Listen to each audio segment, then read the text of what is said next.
Click, buy, deliver with the two-time Motorcycle News Dealer of the Year, Colchester, Kawasaki.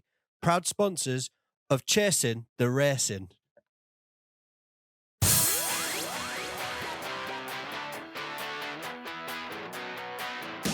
A 3, a 2, 1, and welcome back to Chasin the Racin, episode 81. And we're joined by fellow Geordieman and new. Well, Geordieman? I've not heard that one. There you go. the latest Geordie to be joining the Isle of Man TT paddock when we eventually get there. But welcome to the podcast, Chris Burns. How are we doing? Thanks for having us. I'm fine. Thank you. Good. And obviously the. Sorry, you can tell he's a proper Geordie lad. I'm hard as fuck. No, I'm not. I'm hard as definitely fuck. No one ever threw anything wrong or knock your head in. Proper. Just relax, man. Take a deep breath, fellow countrymen. This is nothing serious whatsoever. Nothing serious whatsoever. No, it's quite would kind of planned this to get an interview in just before your debut TT year, and then obviously the weeks running up to the interview, it's just been announced that the whole thing's going to be cancelled for 2021, which is obviously devastating news for everyone that's involved, really. But I think well, we spoke about this when you first came round. It could possibly be a little bit of a blessing for you with having such a massive time away from racing. Give you a little bit extra time to get up to speed. That's an interesting concept. Yeah, I was obviously gutted to hear the TT had been cancelled, but like you say, I've been away from the sport for 8 years now. So to come back in and get thrown in at the TT was going to be a big ask anyway. So the TT's a big thing. I'm going to obviously be disappointed, but the team's got a good plan in place to get us out on the bike and do loads of other stuff. So I'll have lots of miles on the bike before hopefully TT the next year, 2022. Mm-hmm. So all our listeners will be thinking, 8 years out, what the hell have you been up to before that? So I think we're gonna have to jump in the. Go on, what are you gonna say there? I was gonna say the very first BSB meeting I was actually at. You were there on a split lath bike on the Aprilia in BSB. But even before then, when I very first got into the sport, I was once over in, I think it was either Spain or Portugal, and I was in this like random hotel, and they had do you know when they have these like games set up with like PlayStation games where you sit and ride, and I walked past and it was a MotoGP game, and I was flicking through, and you could be you on the game basically. And Didn't take me though, did you? I did, fucking enough. But and I was thinking like at the time I would have been only sort of 9, and I was into MotoGP. I was about to say he looks younger than you. I was surreal. I was obviously into MotoGP, but to see somebody from the same city as me there. Did it come up? From Newcastle. From Newcastle. And I was thinking, like, at the time, I watched MotoGP in terms of like I knew Rossi and Biaggi and stuff, but I wasn't like a nerd. I didn't know like everyone. And to see someone from Newcastle that was in MotoGP that I didn't even know about, it kind of opened my eyes. And then obviously I seen you at BSB those years later. But I tell you what, on this show, I don't know if you've watched many episodes, but we'll kind of go right the way through careers. And it's my job to interrupt it with stupid little questions. I've seen little snippets of there we this. Go. So my first question, how many people from Newcastle have competed at MotoGP? We don't have many MotoGP. What do you mean many? He's many the riders. First one. We don't have many riders at all from Newcastle, really, do we? Not many from the Are northeast. you The only one, I don't know. You probably will. Probably. Sounds like a Newcastle Brown Ale advert. The one and only there. Probably. But and another little sort of side note, I was around one of my sponsors today, and Gareth Hankinson, and he used to race 125s with you back in the day. And I tell you, I keep just jumping in with random things.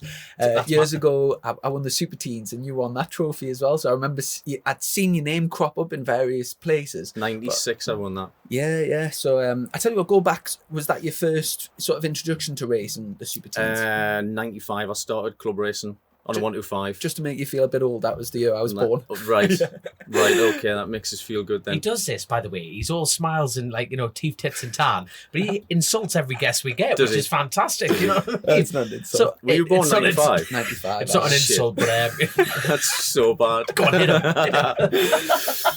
That is so bad. But you look terrifically young. I'm not hitting on you, by the way. Sorry, I know that sounds a bit weird, but I'm making this even more weird now. But you actually look younger than him. No, so I don't. which part of Newcastle are you from? I don't. You do?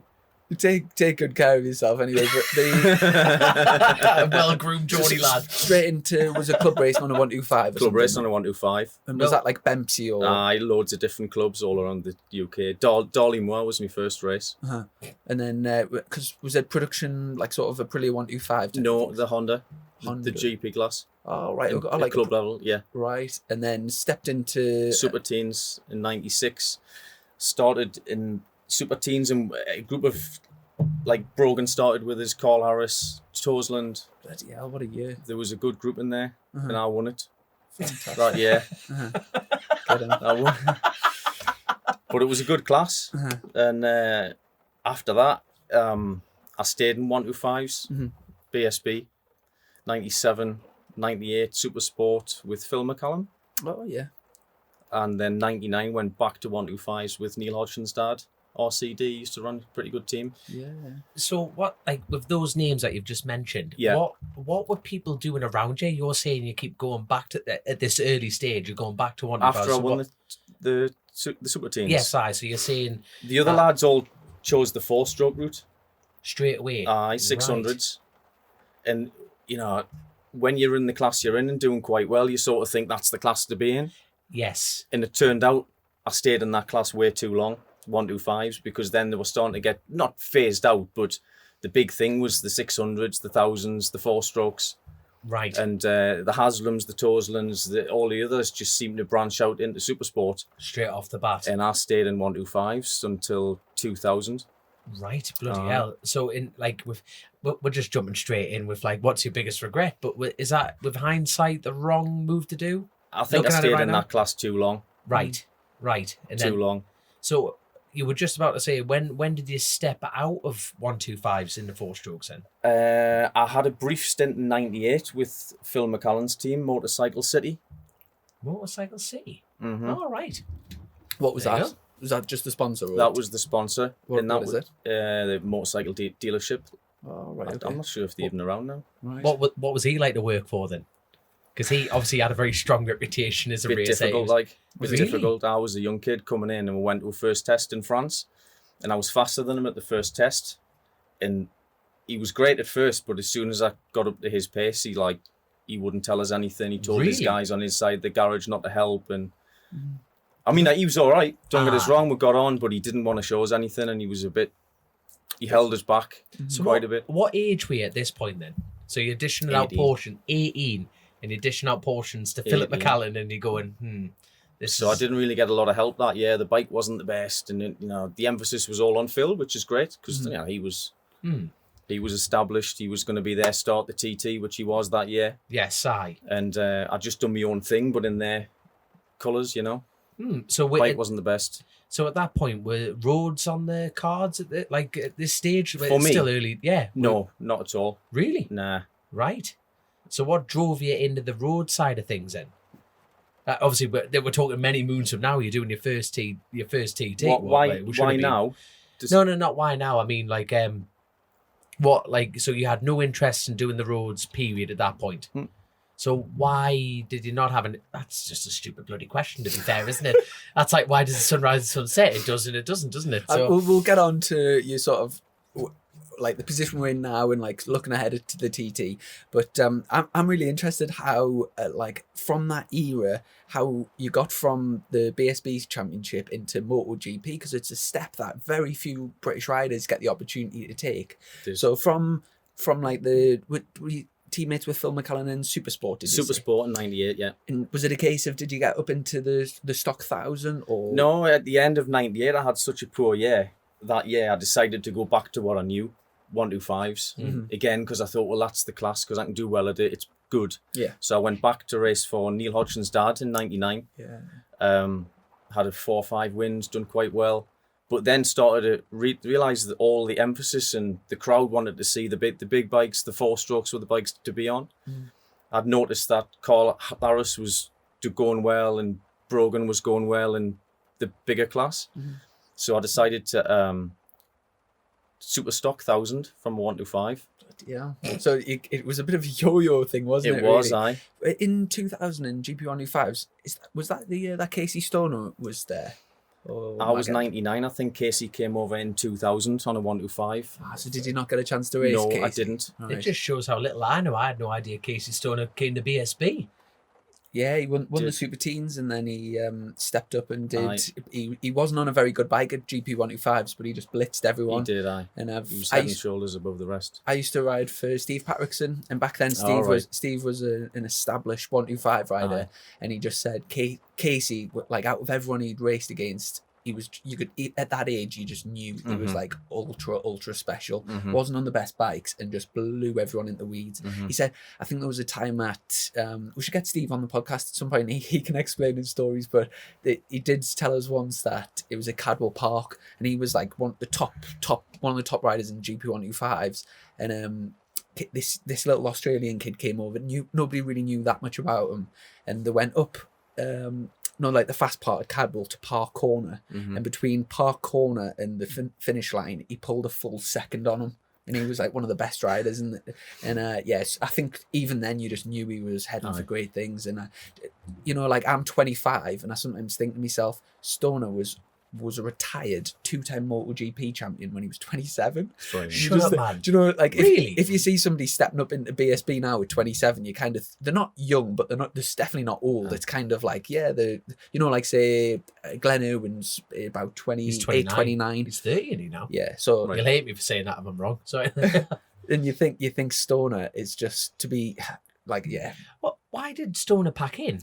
I think a lot of it was the pressure, I think, and he had some medical issues. Medical things, some fatigue or something going on there. He had, was it a lactose intolerance I or think something? so. And when he was racing for Ducati, he had to take a few rounds away because he just had no energy whatsoever.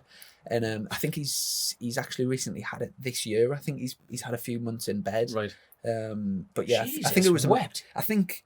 Couldn't stand the whole PR side of it either, could he? I don't think when he was with Honda. And I think one of the big reasons for that was he came up to challenge Rossi when Rossi had all the crowd, and I was one of them. I love Rossi, and no matter who was going to challenge Rossi, Rossi was very clever in the way that he kind of manipulated everybody to be against Casey. And I remember seeing Casey win the British Grand Prix, and the crowd were booing him on the podium, and I was embarrassed. I was embarrassed to be part, there. like, Obviously, part of the I wasn't. nation. Yeah, I wasn't booing myself, but I was embarrassed, and I just thought, like, what a perverse world we're living in, where we've just witnessed like some unbelievable riding skill, and this kid that came through and won a Grand Prix, and people are booing. Same in Spain, same all over the place. I think.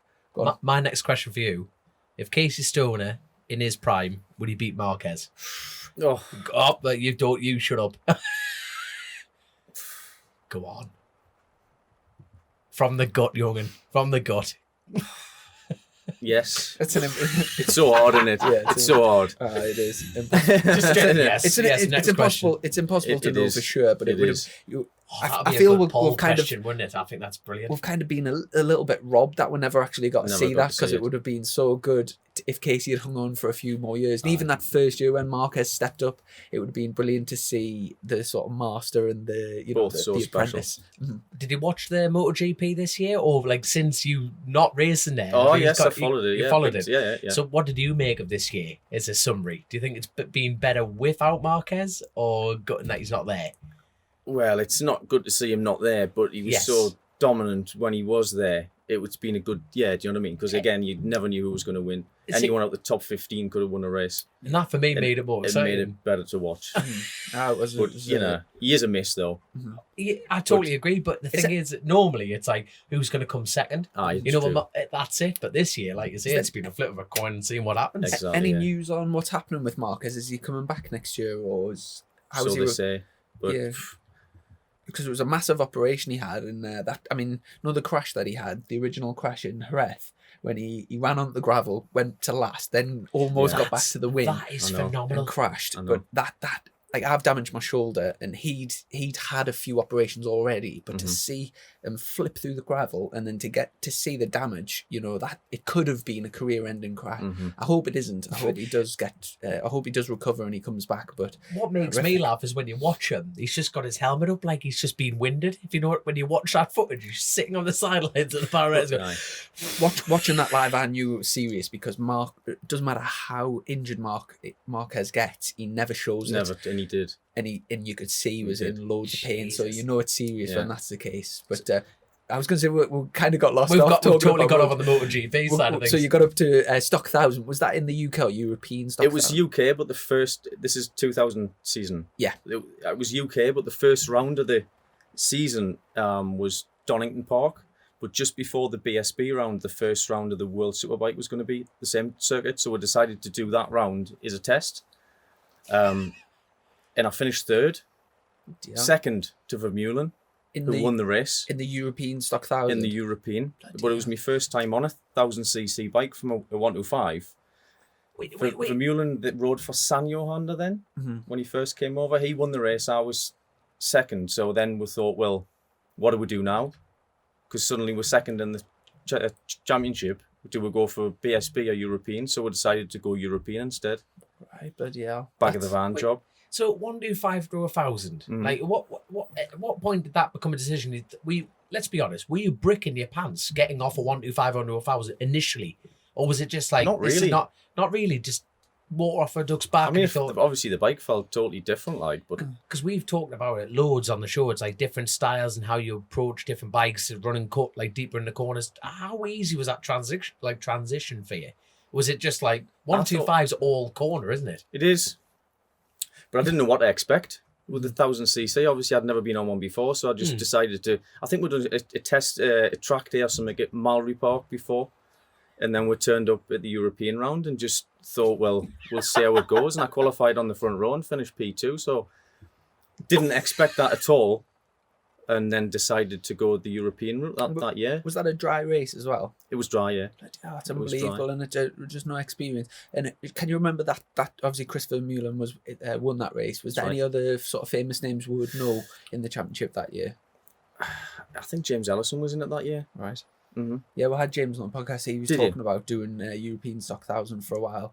And He was mentioning you, Gary. It was a nightmare. That Chris he Burns. didn't, was he he? didn't. No, he was mentioning. Did you just sack off the British Superstock and just do Aye. the full European calendar? We did. And was that a case? Were you in an established team? No, then, I or- was just me and my dad.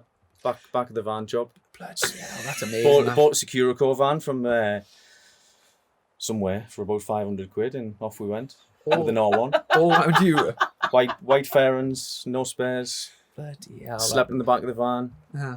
I bet you had some great times traveling Europe. Not speaking to me dad. Bit of a nightmare. Like, What was it? sometimes it was. Was it a bit? So you didn't do a motor? No, we take the piss all the time. We've got motocross dads. Like one of our good mates is a motocross dad. Like that relationship between just go faster, go faster, go faster. Things getting thrown around the garage, spanners up in the air, and father son disagreeing all the time. Was that kind of your relationship with your exactly dad? that? Exactly. Exactly. It is. that. It is sometimes difficult, isn't it, having that sort of.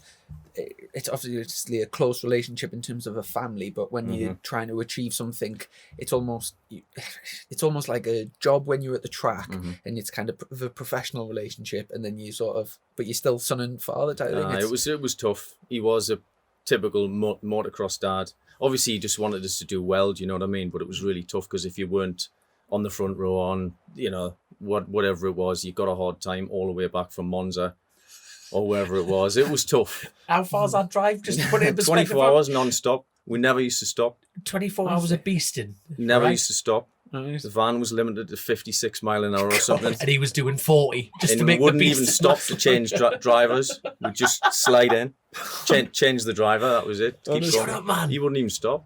For fuel, he had to stop, but that was it. You get there, date to set up, and then straight on this circuit you've never seen before.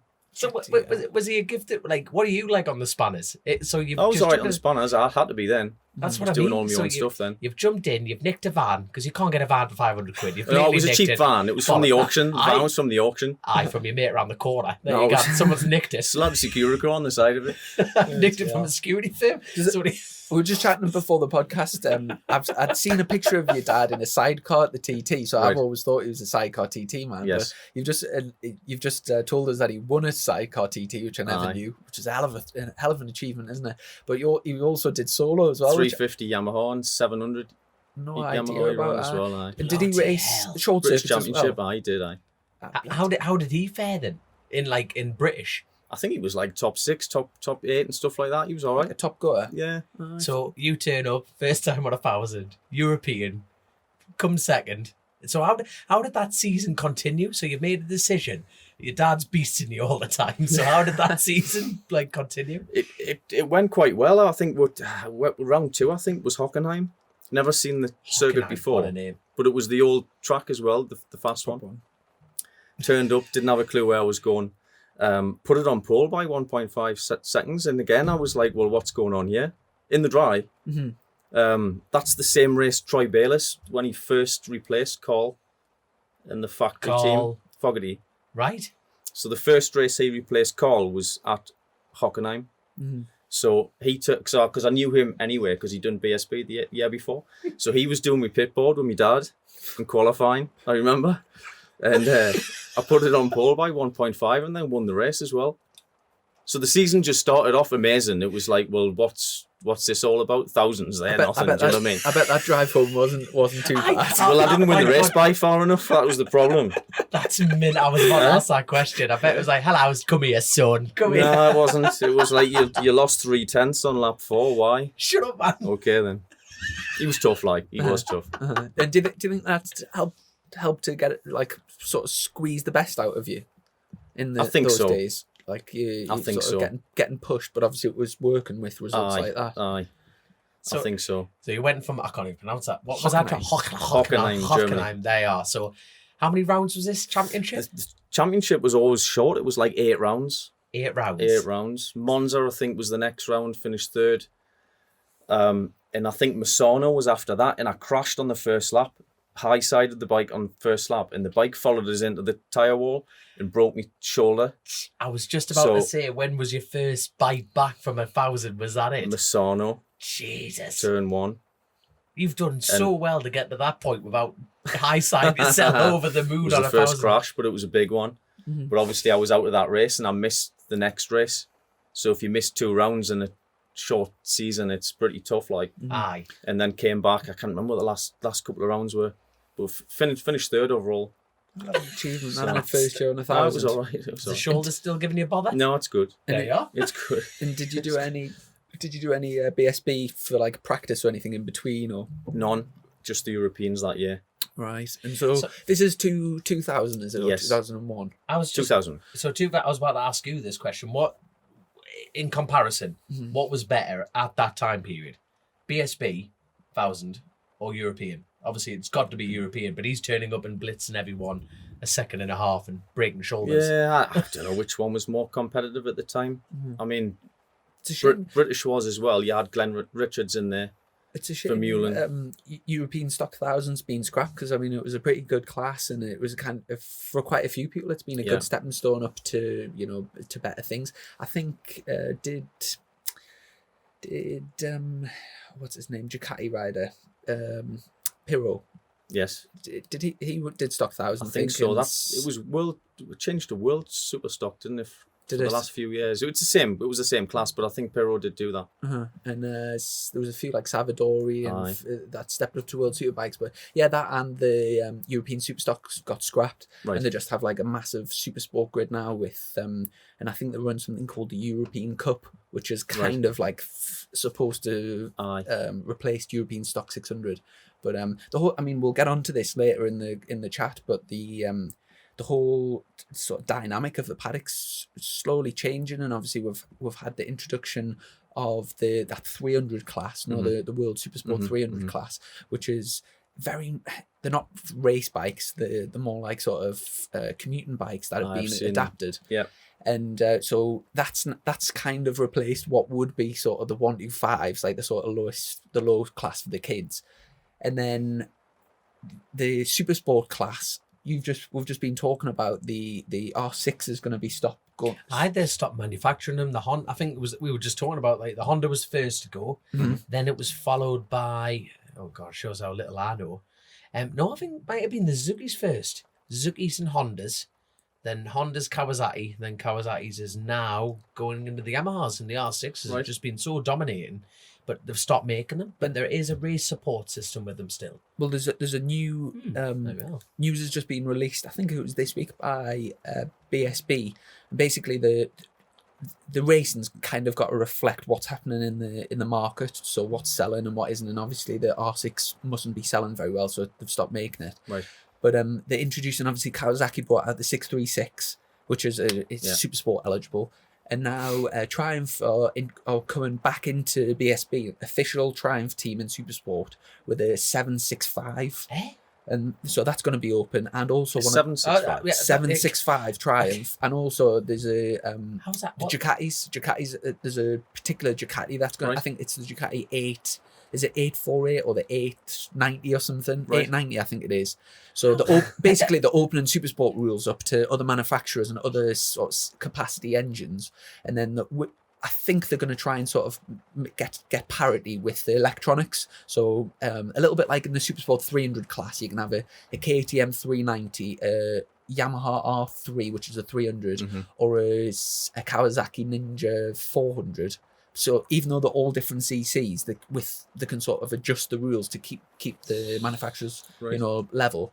And I think they're looking to do the same thing in British Supersport. And obviously you've got the GP2s as well, which they run on slick tyres. The class has gone up and up and up with that. I think it's getting more and more popular anyway. There's just so many variations of what different bikes, but I'm sure they'll. I think they're basically trialing it this year, and then if it's successful, they'll then take the rules to World Supersport. I think that's what they're looking to do. Right. But yeah, it's See, on the road side of things, the TT, that it's just straight up 600s. Sorry, you can run the 675s, but you can't do any MotoGP 2. I think that'd be a really interesting angle. Letting those, what are the Moto2s or GP2s? If they had a GP2 class at the TT, but kind of don't give it a secondary class, don't give it a TT win as such. Right. But imagine one of those bikes around there would be phenomenal. You'd rattle yourself to bits, like you put the slick tires and everything, natural handle, the chassis, because the TT is all about turning the thing. It really is. I think that'd be a dead interesting concept. Really interesting. But there we go. But anyway, back to you, son. We just go on these rants about motorcycle racing. There we go. So where did we leave that? So you've mopped up in Europe. You've gone third. You've mopped up in Europe. I didn't mop up in You Europe. mopped up. You had a broken shoulder, son. Don't give yourself a hard time. So was the foot what we find interesting is it's the career side of things. It's a bit. Riders, opportunities come and go and everything like that. But people break, so you're in there with your angry dad, and were people bringing down the door saying, come ride for me, or? After the Hockenheim win, yes. Right. The Ducati team that Ben Bostrom was riding for then, aye. they came down to speak, but it was at that point I sort of would realise that to make the step after that, you probably had to have huge money behind you. Yeah. Right. Because they came down and said, we'd like you to ride with Ben next year and this and that and the other. If you can just find €300,000 or something crazy like that. And it was then we thought, wow. Whereabouts in Newcastle are you from? Go on, We didn't answer. have the money, so it was then we realised that, it's going to be tough, even if you're winning. You might get the offers, but you need the big bucks behind you to join the big teams. Yeah. So it got to the end of that season. Did you have any? What were your options? It was the option with Ben's team, and that was it, really. So 300 grand. I might not have been that much, but it was like a huge amount of money. Do you know what I mean? It's a believable. It was like a massive amount of money, and you got like a 6-bedroom house around we here didn't for have that. sponsors like that. We didn't have money. Do you know what I mean? So we just couldn't do it so. So put a time frame on it. How old were you at this point then? Just roughly. 22 or something. 22, 20. right? Someone's walked up to you, giving you this huge opportunity. But I'm just talking about how I would react.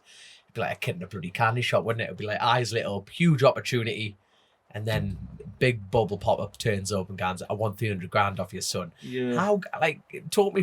Feel like a therapy couch here now because how did that make you feel, son? How did that make you feel? Well, it was obviously nice getting the offer, and the interest was there, so that was a nice feeling. But obviously, the money you need to go to those teams is huge. So disappointed because at first we thought, okay, we'll try and raise some money, and you can sort of raise 5 here and five there, but it just not enough, Oh. So what did you end up doing then? Came back to the UK in 2001 and raced Super Stock 1000 on the new Suzuki. Same thing again with your old man just with running out my the own back. thing. It was a tough year we had then. And how did you get on? Finished about 8th or something overall. Right. It was tough that year. problems with the bike, this, that, and the other, a few crashes and that. Not the best. Yeah. And was that just a case of obviously just doing it yourself, but was it just a case of you went to like the local dealer, bought a bike, and just ran out the back? Same thing. Exactly the same thing as the year before. Right. But on the new JSXR. And I'm still like very curious how where the MotoGP thing comes in, because so far it's very in the back of the van. So You've obviously got good blackmail material on someone. 2002 was my best year in BSB. another year in Superstock. In Superstock, I rode for Roundstone, which is the same team Craig Jones rode for. Oh yeah. And my teammate in 1000 class was John Crockford. I think his son races now, Brody, doesn't he? In that 300 thing, Yeah. So I rode for those and I had a good year. I finished third overall, but won like 4 rounds, and we entered both wildcard rounds, so the European, 1 bronze, 1 Silverstone. I won them both. No, that's a good year. So I had a good year. I mean, the Superstock Championship, obviously better to win it, but we finished third and we won both wildcards, you know. Yeah. So that was the big thing. Who were you battling with for the championship that year in Superstock? David Jeffries. DJ. David Jeffries. Aye, DJ. And who else? John Crockford, Jeffries, Jamie Morley, a few others. One of our most popular questions that we ask the guests, like, if you're going to pick 3 people to go for a pint with, like, you know, past, present, or future. Brogan as well, Steve Brogan, wasn't it? Steve Brogan. So, like, what was Dave? Did he like get along with David Jeffries? Did he go for a pint with him? Good lad. What was he like? Lad. What was he like? Down to earth, good lad. Was that the genuine lad? Was that the year DJ passed away? No, the year after. Right. DJ had his accident at the TT 2003. So this was the 2002 season I was with him. Because we battled all season long. All season long. Hell of a pilot. He won the championship that year. What was he like to ride with? Like amazing, great. Was it just safe? Really safe? Yeah, safe. Fair, hard but fair. Aye. But he was genuine lad, down to earth. No bullshit with him. Makes us laugh when McGuinness always speaks about when he always mentions the fact he like masturbating. And I just think that McGuinness, he always says about DJ, he goes, he loved one. Really?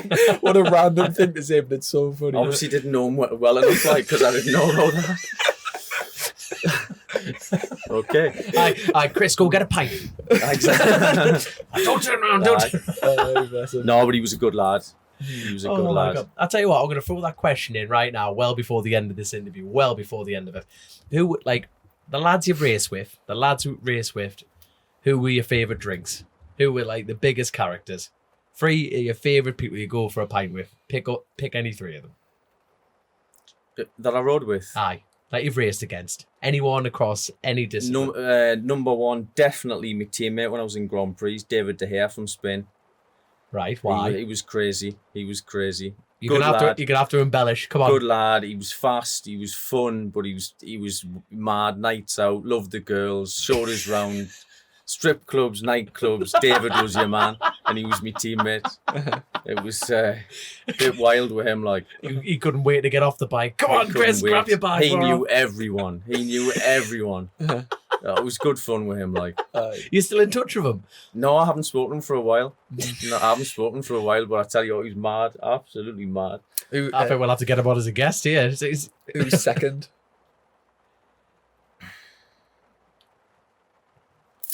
Who's second? Jonesy. Craig Jones. Another top lad. Everyone loved him. Where's he from? Craig. See, I'm well out the loop. Go on then. Who's he? I don't know Craig Jones. No, I don't. Craig passed away in it was a British World Supersport race at Brands Hatch. What year was it? What year was it? Shit. Craig passed. I can't be sure of he passed away at Clearways. Yeah. But he was right. You very often see him on a yellow. Was it the yellow Triumph with the British flag? That's right. And he's iconic for backing the bike in. He had an amazing style, and he was of that sort of generation coming through. I think people would sort of tip him to be like go on to massive things. And unfortunately, sadly lost his life at Brands Hatch. I cannot remember what year it was, but I don't remember. Was it weight or something. I don't know. But he was a good lad. When I was in the Roundstone team, he was in Superstock 600. He's got a corner named after him at Portmail. So every lap they were talking about him in the Grand Prix races. That real fast left-hander. Have you raced at Portmail before? No, never been. Awesome corner. It's a fourth gear, and you get compressed into the track as you go up this hill, and you can like feel the G's on your shoulders pushing you in. And that's Craig Jones' corner. But did you say you were teammates with Craig, or did? I was in the same team as him, but he was in the 600 class when I was in Superstock 1000. Oh, right, sound. But good lad. Amazing. Good lad. Good fun. A little bit mad, but everyone loved Craig. Everyone loved Craig. So you've got Craig and David is it David De Gea? Aye. And who's the last person? Who's third? Someone I've rode against. Anyone that you know from racing? Yes. We'll open it up a bit. Nicky Hayden, also another good lad. Again, not. Were you mates with Nicky? He was a good lad. Grand Prix, Did you friendly, good fun? Did you get your teeth done at the same same place? No, I didn't. Did have good teeth though, Have you had your teeth done? No. Have you not? They're serious, them. Like, are you kidding me? What do you mean? Your teeth are immaculate. I do clean them, like. But you've got like the best set of teeth in the paddock. Nah. That's how we got these MotoGP rides. We actually haven't John Hopkins had the best teeth in the paddock. Jesus, John Hopkins. There was some. That's a rack of teeth, isn't it? My God. So I tell you what, we actually haven't got into the point of how you stepped into MotoGP yet, have we? We're teasing into this. 2002, third in Superstock 1000. Right. So that was a good year. So at the end of that season. Sorry, can I just ask from that? Do you know when you were doing the World Superbike rounds at Brands Hatch? Yeah. Was that when there was like massive crowds? Big crowds. And people talk about, was it when Foggy was winning? No. Because people talk about that era. Foggy was winning late 90s. Right. I'm old, but I'm not that old. But there was better teeth as well. Better teeth than Cole. Was there still good crowds at there was good crowds. 100,000 at Brands. Bloody hell, that would have been amazing.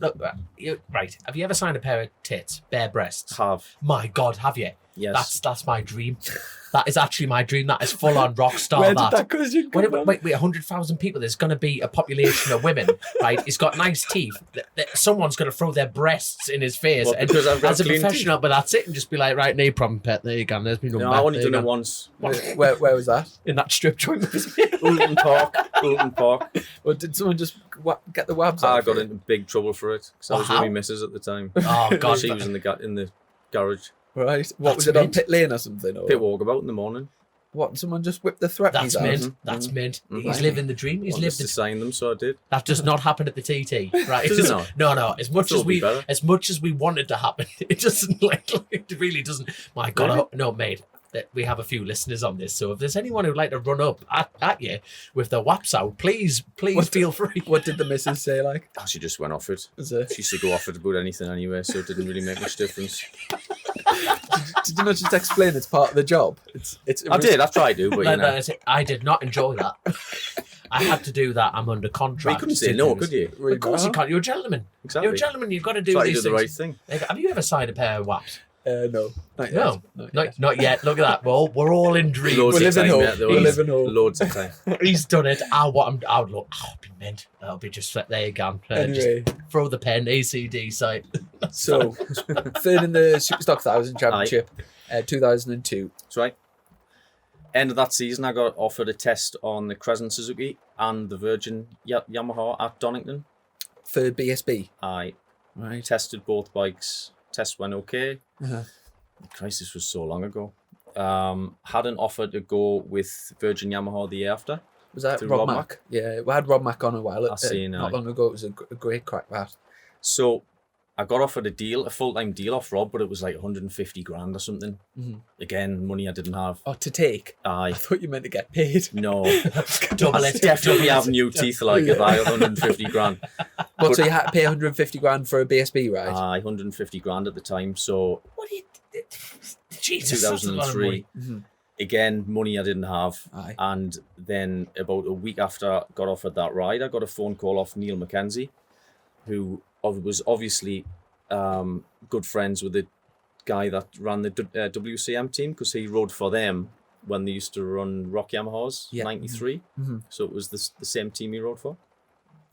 And he said they're looking for a British guy to ride for them. And the guy that runs the team, Peter Clifford, wanted to meet us at the NEC. So I went down to meet him, expecting to be maybe offered something, but definitely not something for free. And he offered us the seat for free, and he was going to pay us as well. So I was not earn a big money, but a wage to go. Is to this Grand your Prix. first wage in racing, or have you been paid up to this I point? got as well? paid off Roundstone as well. Right, aye. So this isn't your first It contract. was the second move. one, and he offered us a deal to go there. And In MotoGP. I, Bloody hell.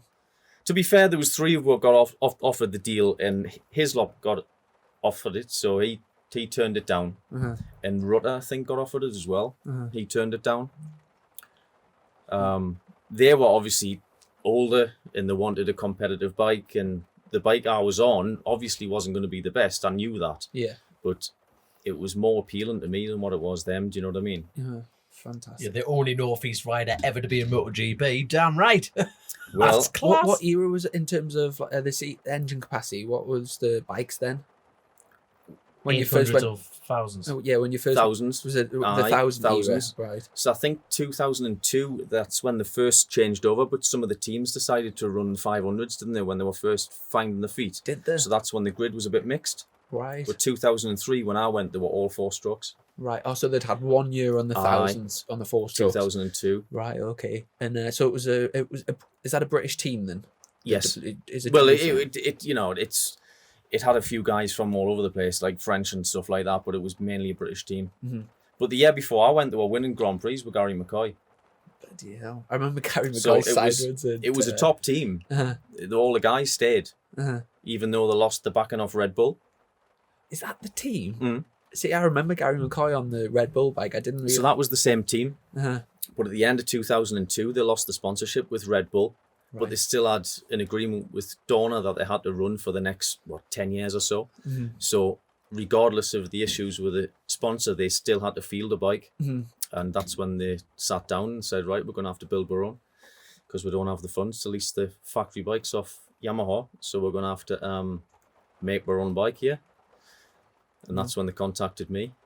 And in terms of, so you must have dreamed about getting to Grand Prix eventually. Well, everyone does, don't they? So to get that opportunity, was it a bit of a dream come true, or I'm trying to, like, obviously I did Superstock 1000 this year, and I'm trying to think the step from Superstock 1000 to MotoGP to me just isn't even a possibility. Like Right. I wouldn't even just. You wouldn't turn it down though, would you? Obviously not. Please But tell you just wouldn't see that step. That's not a natural it's step. very rare, isn't it? So I'm trying to like sort of get in your headspace. Then it's like sort of after the season, November or what, December, like it is now, and you're going to MotoGP next year to ride against the best riders in the world at the best tracks. It's like you must have been pinching yourself, surely. Because we're physically looking at you, and you do not look remotely enthralled in that. Yeah, MotoGP, right? But go on, what was your immediate reaction? It's like so class. you talk about it as if it's I was matter of shocked. Like I fact. was shocked. Just is no one like this? Like, let's go. I mean, like, you know what I mean? Being on the grid with Valentino Rossi and like the best of the best. Was it not just like? Well, it was a shock. I didn't expect it, obviously, but I didn't really know what to think, really. Did you feel? Being honest, did you feel out of place when you say your first test and you rolling out a pit lane with Rossi and that? Did you think I shouldn't really be here, or did you just think, right, this is my opportunity? I just thought this is my opportunity. Get in. I didn't have a clue what was going on, really. you know Bike team, everything was so new. Tracks. I was about to say, what track at this point did you have any track knowledge of the tracks at MotoGP? Were they running the same ones at European? No, compared to I MotoGP? didn't have. Nah. So you were probably there. You go, son. There's the deep end. See what happens to you. The first test on it was Mallory Park in the piss and rain. Imagine a Mallory MotoGP Park, team turn up. honestly, the bike was so new. It hadn't even, it was the first time the bike had been even rolled out. And when I first signed for them, my teammate was Ralph Waldman. So I turned up at Mallory Park with him, didn't know the team, pissing down the rain, and Slicks in the rain. Slicks are. Test went okay. I think it scared the life out of Ralph, and Ralph done one test and then informed the team he didn't want to go on anymore. So is that when you got David De Gea jumped in, this Spanish kid who I just thought, I can't lose this. Loads of fun. He was a good guy, and he stayed for the 2003 year. And so what was your, when you say Malibu was your first test, like what was your first time with all the rest of the group? Barcelona test pre-season. And what was, Talk 3 weeks later. Talk us through that. So you arrive, obviously all the trucks, it's the biggest championship in the world. Like That's him in a security van. yeah, what I mean, No, I wasn't in the security van then. Like, it's a bit different, you know, traveling to Monza in a van. You know, it's a bit like running yourself, turning up at MotoGP.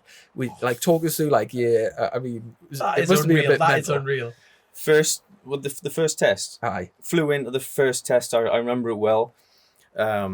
Beginning of the year, you know, they always have the riders briefing and all that. Mm-hmm. To what's going on for the new season. Couldn't find the room where they were having the riders briefing, but I always thought, right, I need to find this room early. I don't want to get there late anyway. I got there way too late. Couldn't find out where they were having this meeting with all the riders there and all that. Walked in last.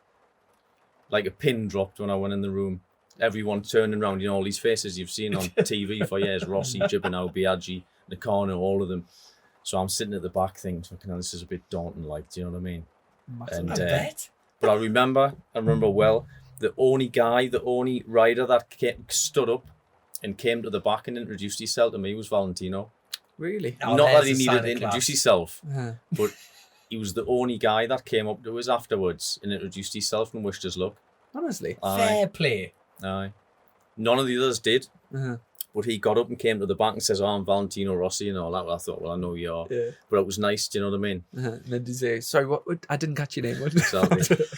And then, Get me a sandwich, will you? but I thought it was really good, do you know what I mean? Of him to just get up and come to the back and That is classy, that. try and make us feel okay, like, even though I was breaking it a bit, sitting there thinking, shit, this is real now, you know what I mean? Uh-huh. Oh my god, that, like, I'd love to be and not to be in that situation. It would be bloody brilliant. How did the test go itself? Not good. The bikes were so new, and I mean, we're having to try and develop the engine and the bike at the racetrack. And I think the first test we might have got like 3 laps in or something.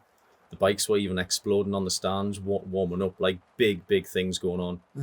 Uh-huh. Not really what I expected. I knew the bike might not be competitive, but I didn't expect it to be. Like that. Jesus. It was tough. It was tough. So I got about 6 laps in for the full test. It was like, wow, this is definitely going to be hard. Mm-hmm. Yeah. At what point did the team get momentum? How like where did they go Well, from then there? then we flew to the first round at Suzuka. They said they'd found some complications inside the engine, sorted them out, whatever. And Suzuka was obviously I'd never been there before. And first practice at Suzuka was pissing down the rain again, and I think we've finished about 11th or 12th practice in the rain.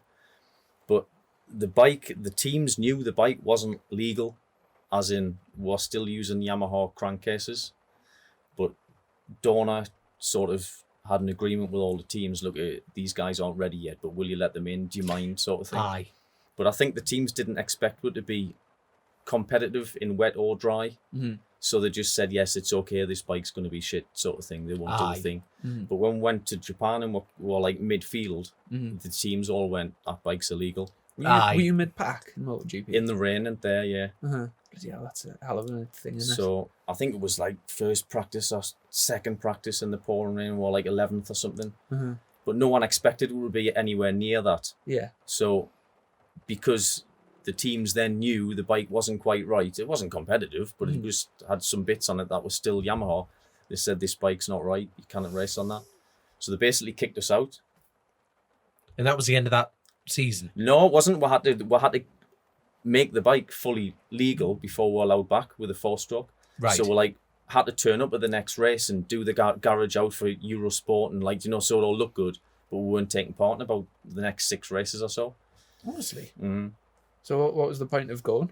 Just for to be contract there? wise. The contract with between the team and So is this when you and Dorna. David De Gea were... well, I was just on holiday for 6 months then. You had to turn up at the race and stuff, but you weren't doing out. But then after 4 or 5 rounds, when the parts still weren't coming for the bike, the organizer said, listen, you're going to have to take part. You're going to have to do something. So that's when the team, Bob McLean, who owned the team, had like a museum with all these old bikes in, shit like that he had over the years.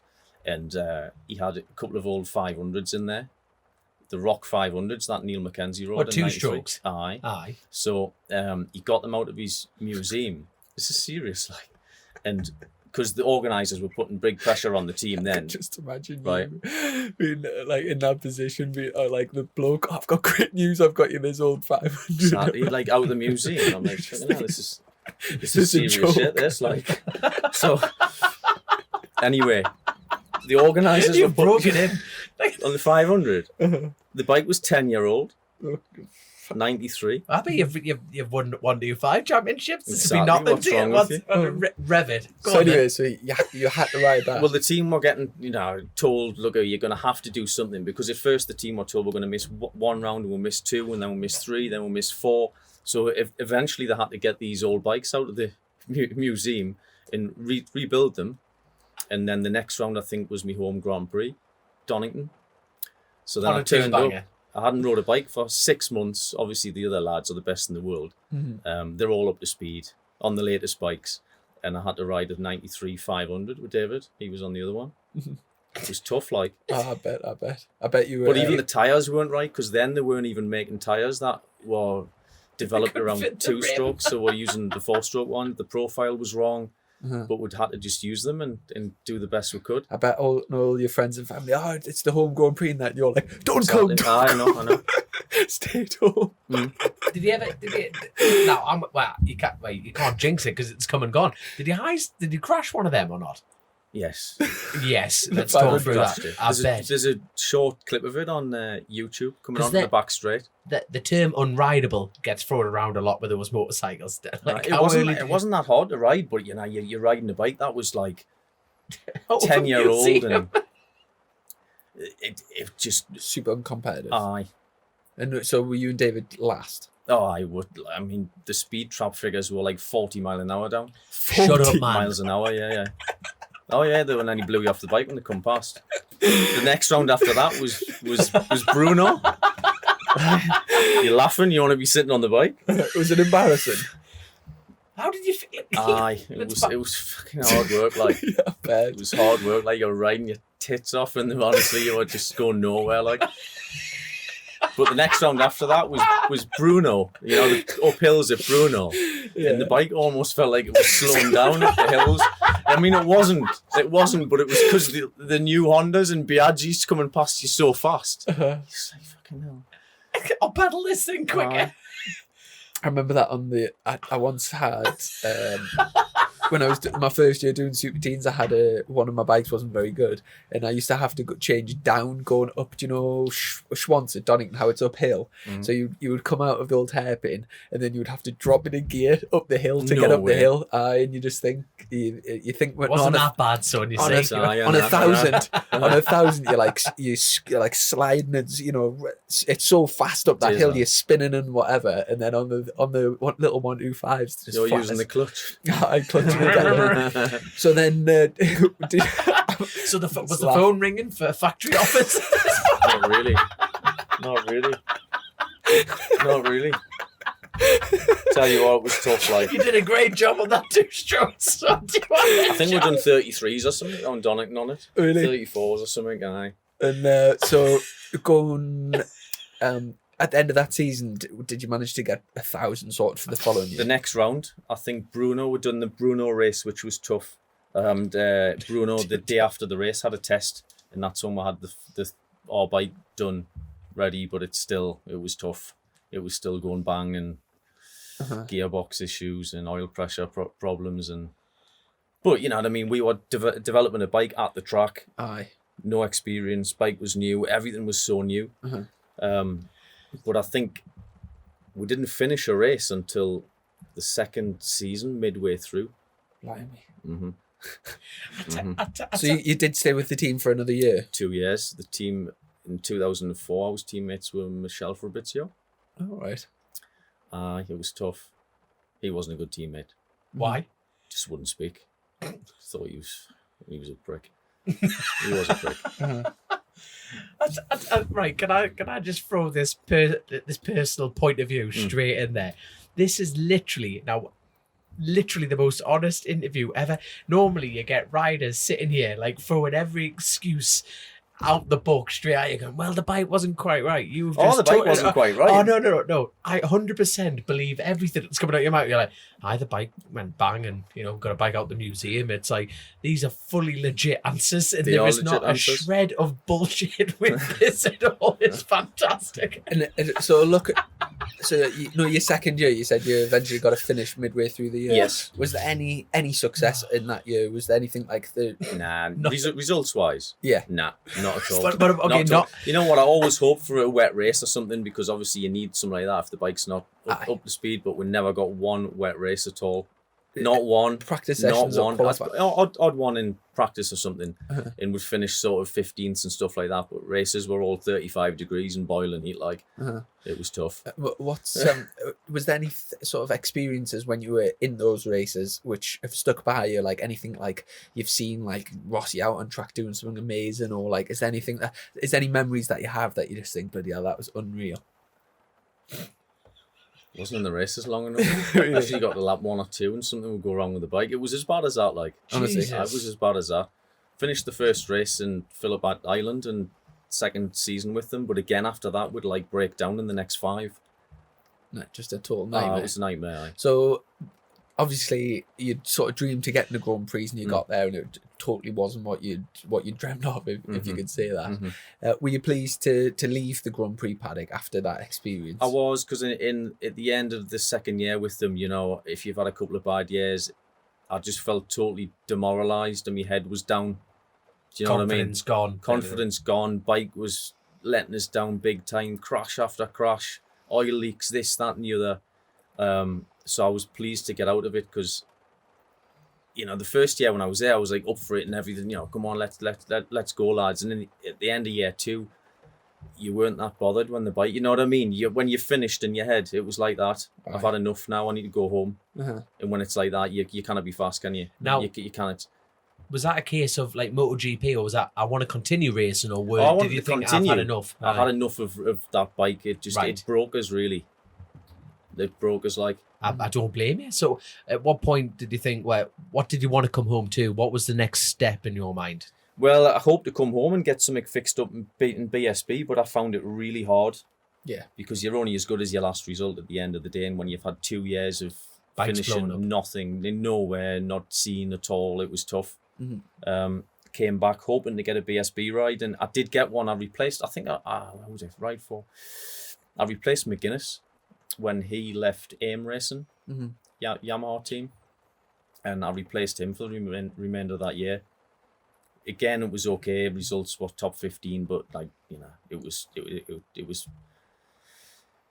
was enough from what I had been doing for 2 years before. Nothing. But any confidence building in that, like top 15, or because it was nice to get involved with a team and on a bike that was capable of finishing in the top 15, and you getting to run results together, and the bike wasn't letting you down, and it wasn't going to shit itself mid-corner. And was this a British Superbike? It was. But I come back and got a load of flack off people. You shouldn't have went to Grand Prix. Yeah, you shouldn't. But at the end of the day, at the end of 2003, I had one offer off Rob Mack was 150 grand. I had nothing else. And then a Grand Prix team come up and said, we'll pay you to go to MotoGP for 2 years. Me personally, it doesn't matter how good the situation is. I couldn't say no to that. I would never dream of saying no to that. It's quite easy to say what these people saying was you shouldn't have done that because the results weren't there and I had 2 bad years, but you weren't to know that before you signed. Do you know what I mean? Yeah, but that's it. And there was no alternative. There was no alternative. Stuck for choice. I'm sorry, but me being me, I don't know if this is dicking on competitive nature or anything like that. If someone said to me right now, Dominic, do you want to go to MotoGP? I would snap their hand off, knowing I'd be at the back. I'd be well at the back. I would snap the hand clean off, knowing fine well I'm going in front of the firing line. You seize that opportunity. Well, I knew the bike wasn't going to be the best. But the team were a good team. The year before I joined, they were winning Grand Prix. So I was joining a team that was renowned for doing the job right, That's it. But I just hoped the bike it'll be obviously a bit better than what it was, and it didn't turn out to be, but it's just one of them things. Look at the draw in this game. Look at the draw. You've gone back in the BSB, replaced McGuinness at AIM, and then, Can I just ask, is Peter Clifford the same guy that's involved with Hickman? No, Don't think so. no, different. Peter Clifford, I think Peter Clifford from Grand Prix now runs the Red Bull Rookies thing. Oh, that yes, yes, I do know who you're talking about. mhm. But who's the guy that helps? I'm getting lost off. But yeah, I know who you mean. So back to BSB, sort of a decent year back, getting in the swing of things. Mhm. Did you stay in Superbikes for another season? When I came back, no, Yes. I stayed with the same team, but in Supersport. All right. All right, so you've gone.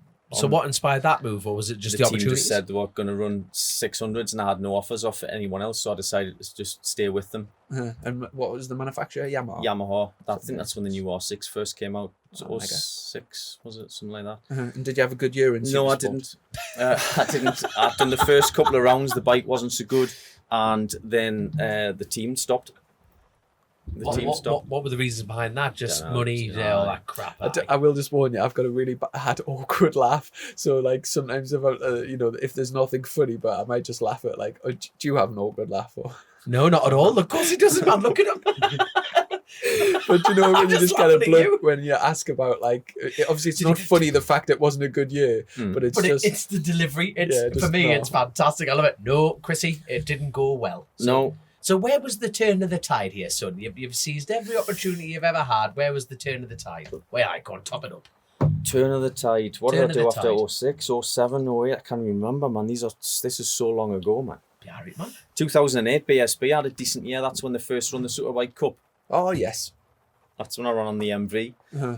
Again, the bike wasn't the best, but I think MV Augusta, was that for who was running MVs back then? STP, the team was called. Right, It was pretty good. I'm not familiar with Bike them. was all right. Every time the bike finished the race, we're on the podium. Won 4 rounds, finished 10 podiums or something. But I think we broke down in 10 races or something. The MV again. Was Is it- It was anyone? a tough bike, but it was nice to ride. But it was just a bit unreliable. Like I Was do, anyone- I do remember the BSB Cup. Just explain the rules. Was it like it was an Evo class? it was the same sort of thing. as So the was Evo. it was the same bikes but with like standard electronics or something? Different ECU. And that was the only difference. It was you could only do minimal stuff to the motor. Right. Was anyone else on the MV bar you? Or were you the only one Just on the me. MV? the And only you were rider. getting them results on that? We had a good year for what we had. Uh-huh. Yeah, Because there's been a few manufacturers. KTM used to run a thing in there. that's didn't- right. And was that the KTM? RC. Strange looking RC8. thing, wasn't it? I Strange looked looking like thing. RoboCop on Aye. a bike, didn't it? I But quite liked it. I think we've got a couple of top 10s overall. I think Tim Knock Walker Hill. used to run a KTM thing in that, didn't he? Aye. Or was that That's the right. Evo class or whatever? I can't remember which year was what. And obviously Was we'll that get onto it, KTM? but the Aprilias used to run was that the Evo as well? The split. Aye, like the Aprilia? that's when it changed to the Evo class 2010. Right. Here's a quick question, jumping back a bit. So you know how you spent them years at MotoGP? Mhm. You know when you came home back to British soil, were you at all shocked with the pace? Was the pace improved? Was there much change within the BSB paddock? Yeah. Well, when I left BSB, I was in the stock class, but when I came back, I jumped into BSB. Right. So it was different altogether. Comparing apples Right. and So pears. the pace was fast. Aye, the pace was straight on the Pace bike. is always fast though, and it doesn't matter what you're in England. Oh, Well, aye, it- aye. it- British Championship, it's always fast, man. That's the thing, isn't it? That's the thing. So hold on, where were we? So we've gone to getting back confidence, back in the swing, MV, showing the Italians that a Brit can't do the job. Where do we go from there?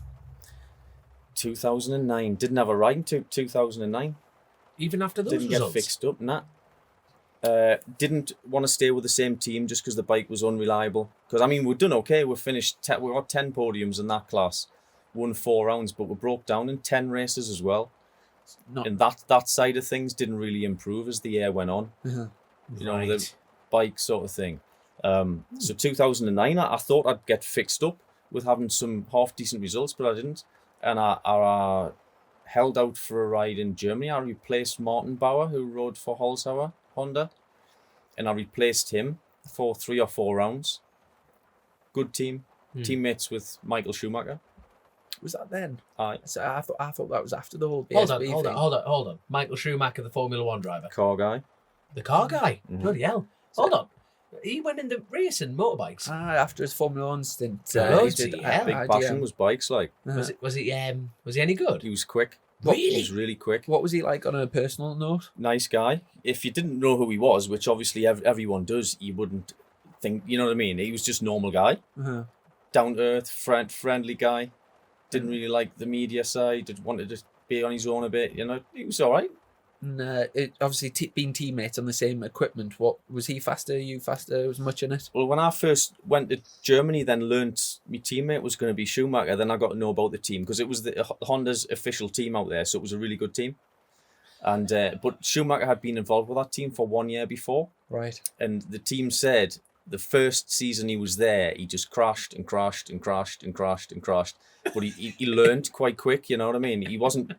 They said at first they couldn't get his head around the difference in corner speed, you know, between the cars and the bikes. He's going in just twitching the handlebars. Boom. So, but by the time I got there, he'd sort of learned his trade, and he was seriously quick, like. Bloody hell. Faster than you? No, he wasn't. But I was going there replacing the guy that won the title for the team the year before, and Schumacher, although he's like who he is, he was treating it as a little bit of fun. Do you know what I mean? That's mint. So I was like expected to get the results, and when I went there, I was literally 0.3 faster than him after the first test, which, you know, it's 0.3, but I expected to be more. Considering the experience and everything. You know, he's there having a bit of a laugh. He's involved with the team because it's a massive PR thing for them. Yeah. But he was seriously quick, like. And how were you getting on against the other, like when in the races? The other Germans. The first race I done for them, I finished second in the rain. Right. Fair I play. had the whole race for 20 laps and got beat on the last lap, man. Dick. I know. And I know. Just to give some context, where was Schumacher? He didn't ride. Just because it was wet. He just picked and chose these races and done the odd one. Do you know what I mean? But he was finishing the top 15. Right. Fair I mean, play. yeah, I was 0.3 faster than him after the first test, but to be fair, when we went back for the race, I made another step. So I was probably 1.2, 1.5 seconds in front of him. So is that IDM like the German Superbikes championship? Right, Yeah. okay. And were you just filling in for a few rounds? Martin Bauer, he broke his wrist. Right, so you did well when you stepped in, but then you didn't have a full-time ride there. Didn't have a full-time ride. They offered us the ride the year after, but they wanted, again, big money. I never had it. Bloody hell, man. So You that's should have when asked I came back. Schumacher. I know. Very insensitive question. Next one. Is Michael Schumacher still with us? Or is he gone? I don't know. Because No, he had a crack. No, sorry. Skiing incident, wasn't it? And he, coma and all sorts. But is he actually still with us? He's supposed to be, but no one really knows. Right. No one really knows the situation, but There we go. So, don't know. It's obviously not good, though. no, it's not. Far from it. Absolutely far from I mean, it. But that was years ago, wasn't it? that was a few years ago, Aye. wasn't it? But Oh, it went shit. really quiet, and Which is I don't know what's going understandable, on. isn't it? You know, which is But, understandable.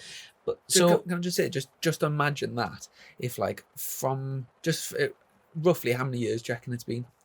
since the accident, Yeah. my God, 6 or Google. 7 or That's something. Imagine 6 Gotta or 7 be. years, and then just imagine that like a scientist came up with a miraculous recovery and like with stem cells or something, and imagine like waking back up and the world 7 years on, you know, like and Chris iPhones. Burns is on there different. chasing racing. Do you know, like Chasing the things like racing. social media? It's a whole different world. But different. imagine just like missing 7 Yeah. years of your life and then like waking up and just being, Aye. and like it would be crazy, wouldn't it? This has turned into a very deep conversation. Also already. on Schumacher, Yeah. have you seen Schumacher's son's Yeah. going into Formula One? He's just Yeah. signed, hasn't he? Yeah. I've met him. There So, you go. when That's in Macau.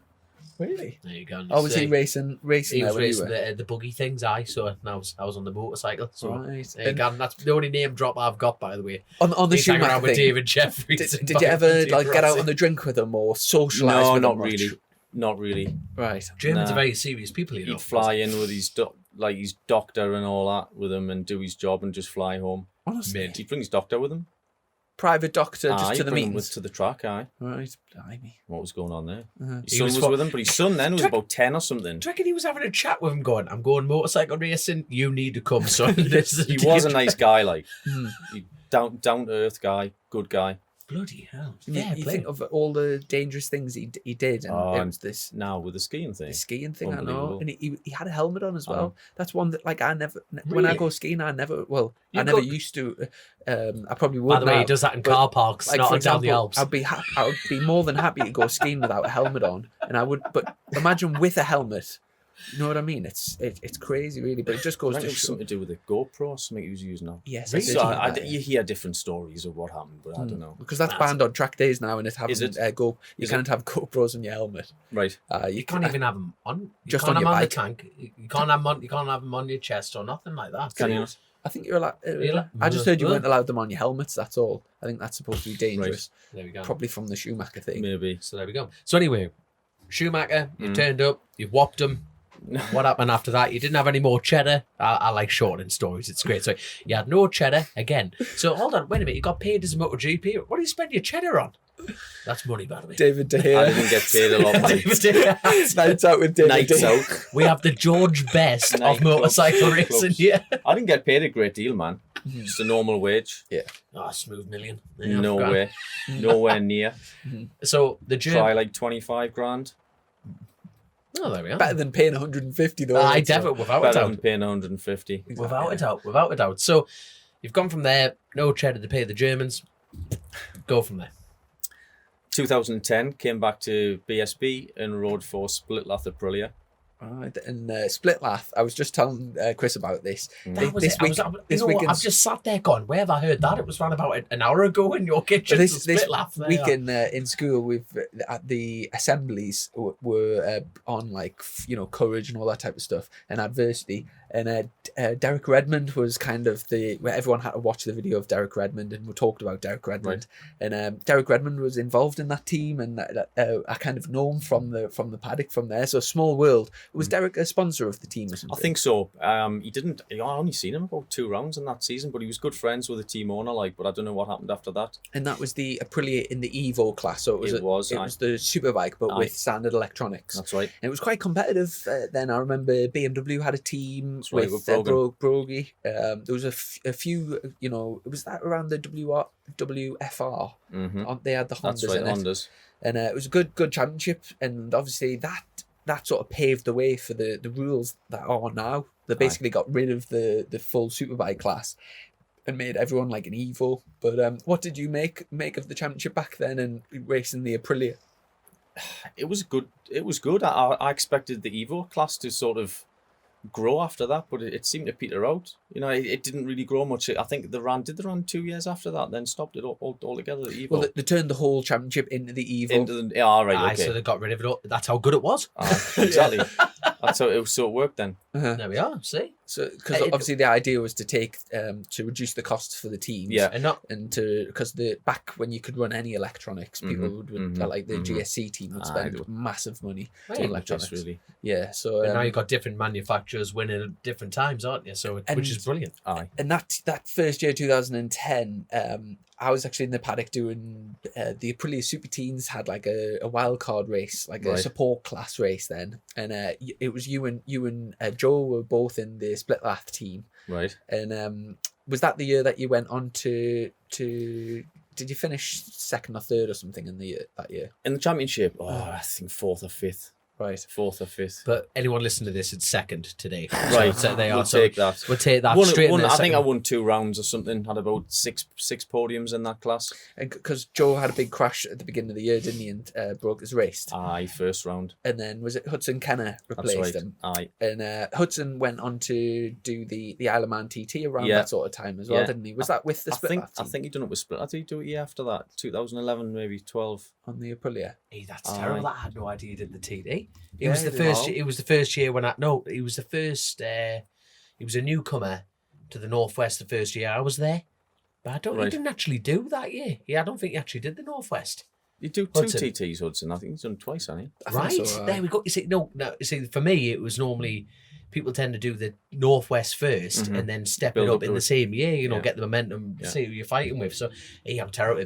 If Hudson is listening to this, he'll be calling me every name under the sun right now. So I do apologise. There you go. But, And was it quite not long after that? Was it when you walked away from the sport? What was No, after 2010, I got a call from a guy in Holland who asked us if I'd like to go and meet him with a view to doing the Dutch Superbike Championship.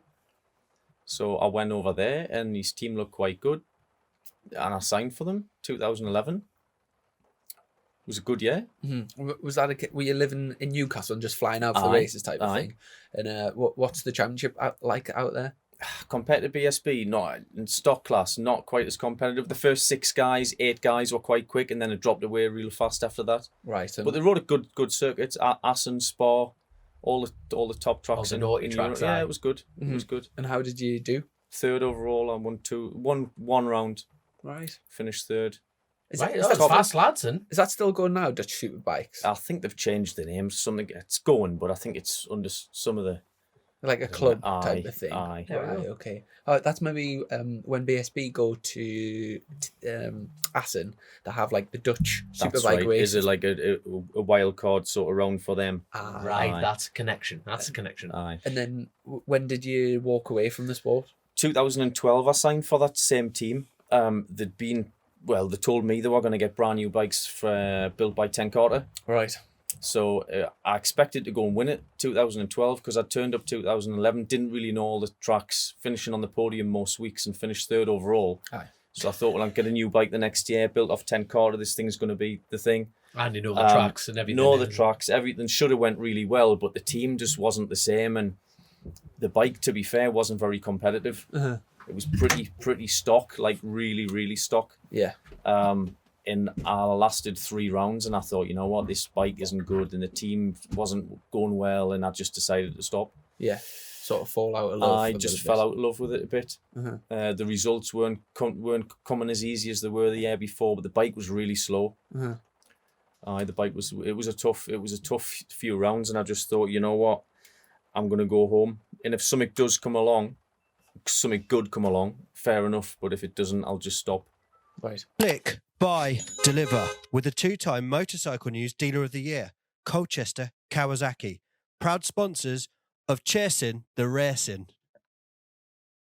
So we just had a bit of a battery failure there, so we're back on track anyway. So we got up to you'd left the sport, Yeah. and I presume the phone, obviously with you having such a long time away, 8 years sabbatical or whatever it was. Great word, that, innit?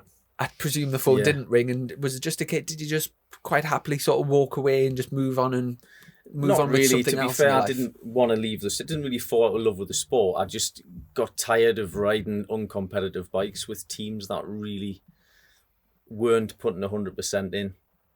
Do you know what I mean? Mm-hmm. Yeah. And it was one season after the next, after the next, after the next, after the next. So, and at the same time I walked away, I was recovering from an op I had on my knee. So that was giving us jip during the off season, and then I started the year again, 2012. Bike wasn't too good, results weren't coming. That's when I decided to walk away. 1, because of the knee, and 2, because I just got tired of riding bikes that really weren't up to it. Like, but I didn't want to leave. I just got ground down with bullshit, false Life. promises, sponsors that chasing them all the time, money never arriving. Promise this, promise that. You know what it's like. Yes, aye. Well, there we go. So, It's what did you do between filling your time in after that then? So you've walked away from sport and you've just went thought, and worked for a chauffeur company, something a little chauffeur bit company. different. Only because, again, the knee was giving us jip. I thought I need to earn a few quid. I'd drive an automatic car. But I always wanted to come back to the sport. I just didn't want to ride shit, you know what I mean? Or Yes. ride for teams that really didn't have the heart in the job. Aye. Um, And is that what you've been doing ever since? that's what I've been doing since.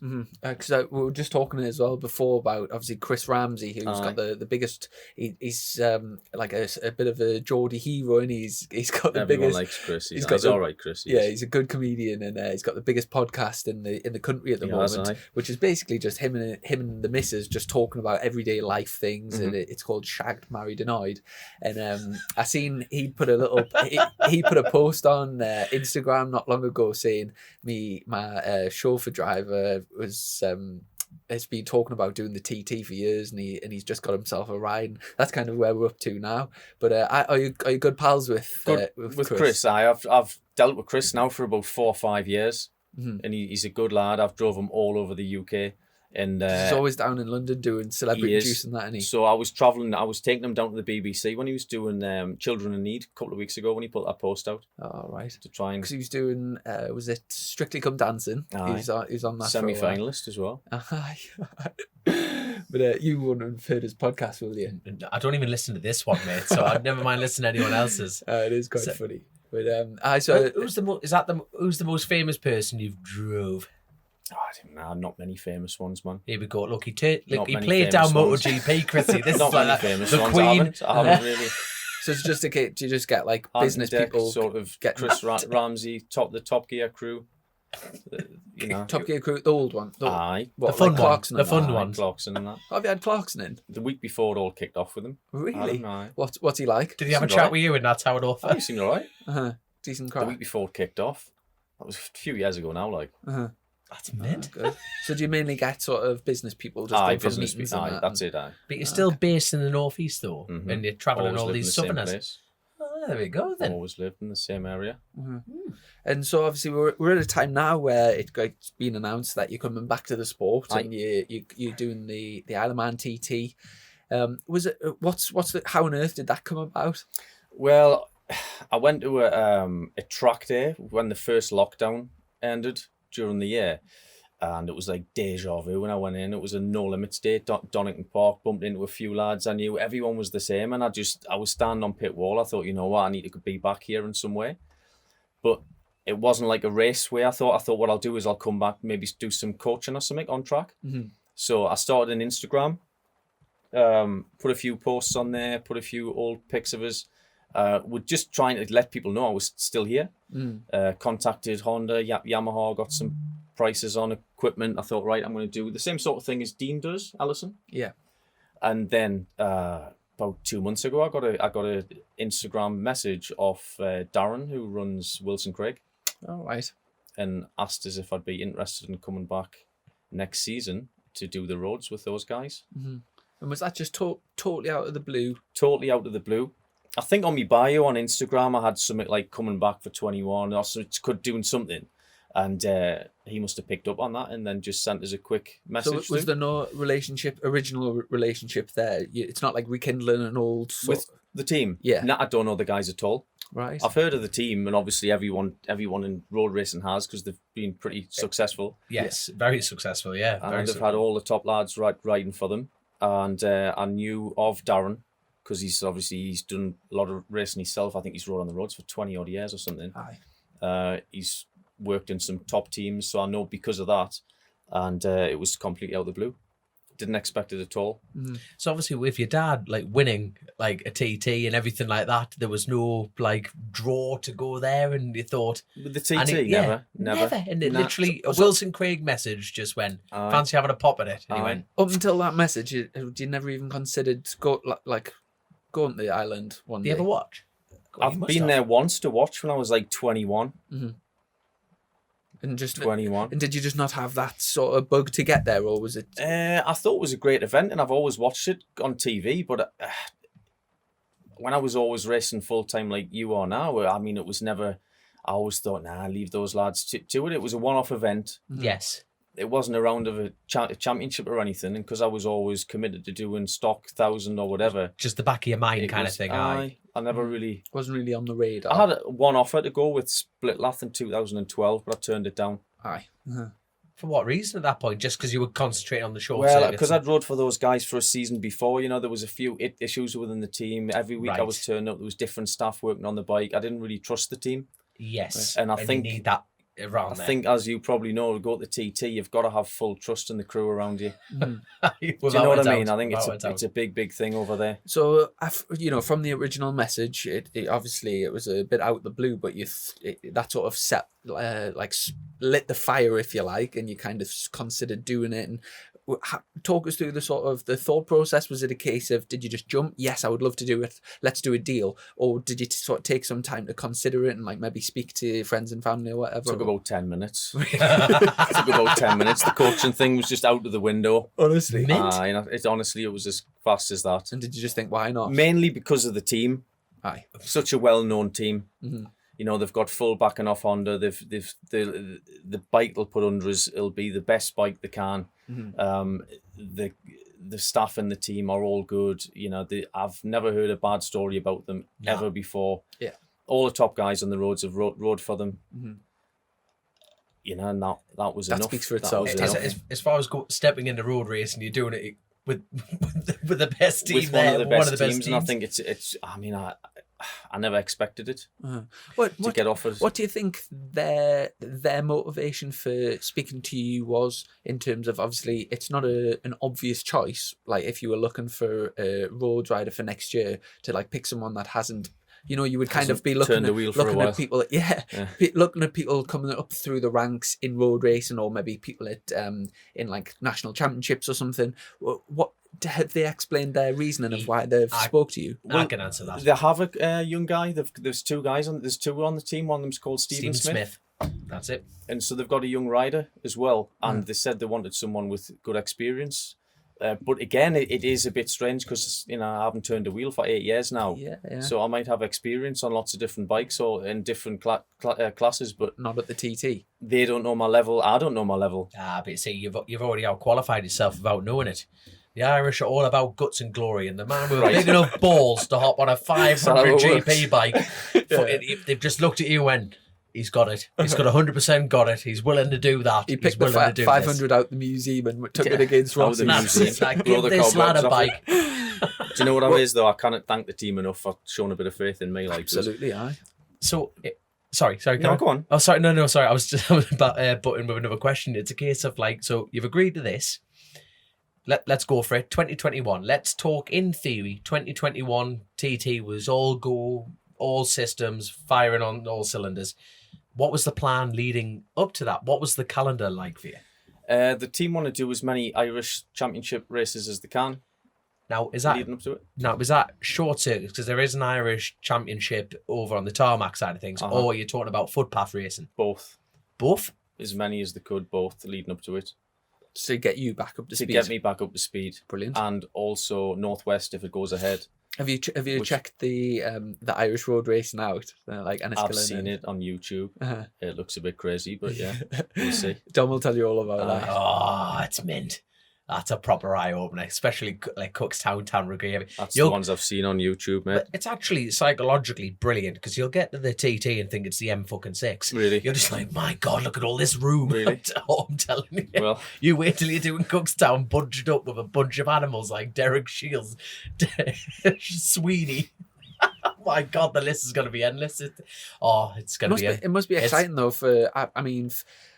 We've spoke about this on the podcast. Even just the few months over winter when you're not racing, you know, to me, there's just nothing that sort of comes close to the excitement and the adrenaline, and it sort of you get such a high with the speed and the danger that everything else just feels flat and sort of a bit sort of null. Especially this time of year, December, you know, dark nights and the weather's a bit crap and stuff.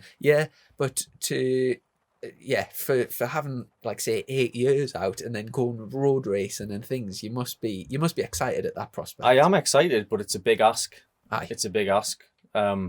So we'll see how it goes. You know what I mean? But like you say, if you have the winter off, when you have a few months off for the winter, I always thought, you know, when you have your first test on, when you come back, you think, wow, first couple of laps are a bit, you know, the speed and stuff like that. So I don't know how it's going to be for 8 years. Like, you know what I mean? The feeling you get when you first get back on track. The feeling I always got was like it was a bit like a speeded up film for 2 or 3 laps. Yeah. And then it all slows down and it all slows down in your head. I'm hoping it's much the same, but obviously it's the layoff's been huge. I think you'll jump straight. We're talking 8 years, like it's. Are you doing any? Has anyone done that before? 8 years off, come back. No idea. I'm not sure. No idea. But it's just at the end of the day, time's off. But you know you bike fit. You'll get. I've stayed fit. My weight's the same. You know what I mean? Obviously, I've got to get bike fit. And we'll see. Yeah, I think you'll be grand. But did Mike Elwood not have 10 years away? I don't know. Came back. I think he did. Won it. Did he? 10 years later. So no pressure. There you go then. No pressure. No. Are you doing any BSB or short circuits over here? You're going to do a handful of British super sport. That'll be an eye. If the budget allows, I mean, the team's still looking for a title sponsor now, so it all depends how much cash they find. Yeah. Yes. But the plan is to do some British Superbike as well. Definitely. But no, that the most important thing, especially doing the Irish, like for me, there was nothing better than the Irish road racing scene. Really, honestly, the tracks are phenomenal. Right. Now, I'm taking the piss, but they are brilliant, absolutely brilliant tracks. But if you do get a moment, drive over there, and more importantly, get in touch with all the riders like John Burrows. I mean, there's that many people. The list is endless. But go over there, do your homework. because just knowledge is power around those places. What's your biggest worry about going into this sort of new venture? Roads? Not the roads or the circuits, just hoping me level's good enough for the team I'm riding for. Right. Because I've had such a layoff. Mm-hmm. So obviously I have no idea how I'm going to be. Yeah. So that is not a worry, but a concern. Yeah. I just don't want to let anyone down. Do you know what I mean? No, yeah. Speaking right now, very honest answer. Do you feel like you can still ride a bike? I've yes, No, yes. So you're gonna. I don't feel any different to what I did when I left. There we are. So you've answered your own question. You're gonna be performing. We'll see. Mm-hmm. We'll see. But again, I just don't want to let any of the guys down. And you're looking to do the Northwest, if that's on... Northwest, Scarborough, the Irish stuff. Scarborough's? Darren's told me a couple of the European road races as well. Hengelo's one of them. Now, you're not a stranger to road racing.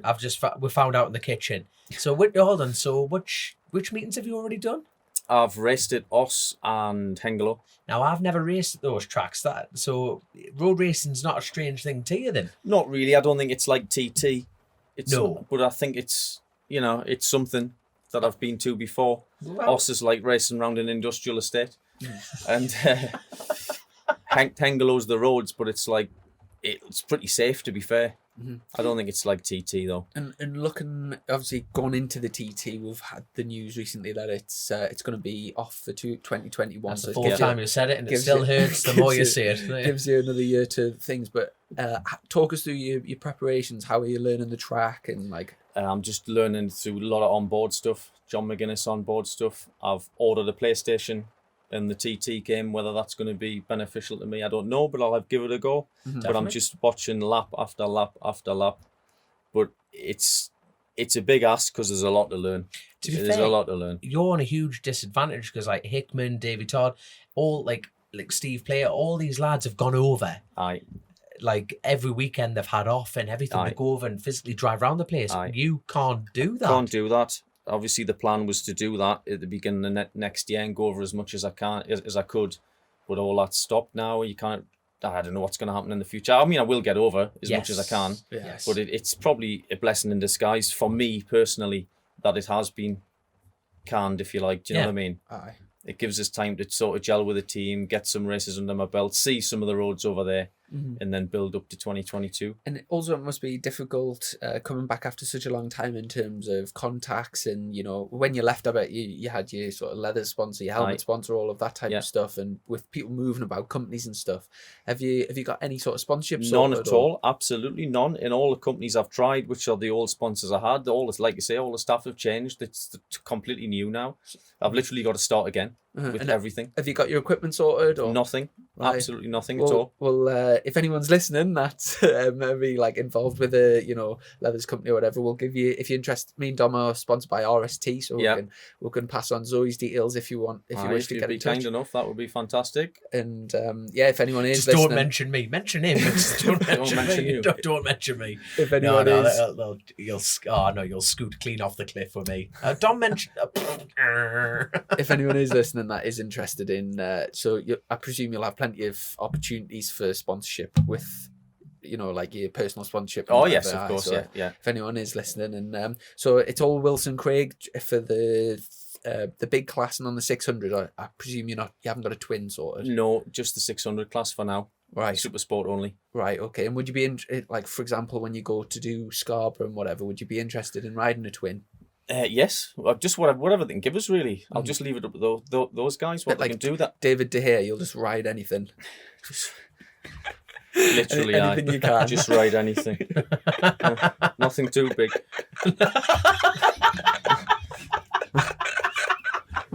Well, on that note, I think we should. Giddy aunt, no, but obviously, please get in touch. I feel like you should drop you got a website or anything like that. Website's been built.